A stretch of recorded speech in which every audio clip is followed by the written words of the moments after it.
বুনিয়াল ইসলামু আলা খামসিন, ইসলামের স্তম্ভ পাঁচটা। কথা বলেন কয়টা?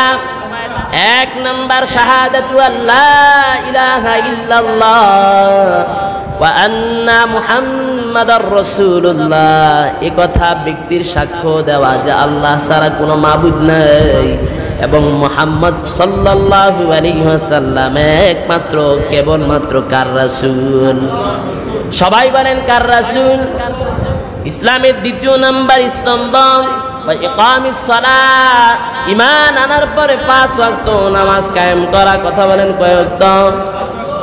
3 নাম্বার স্তম্ভ ইতাউজ যাকাত, 5 ওয়াক্ত নামাজ যখন ব্যক্তি শুরু করে দিবে, নির্দিষ্ট একটা সময় অতিবাহিত হওয়ার পর তার উপর যদি যাকাত ওয়াজিব হয়ে যায়, তাহলে সেই ব্যক্তি সঠিক সময় আল্লাহর জন্য যাকাত দিবে।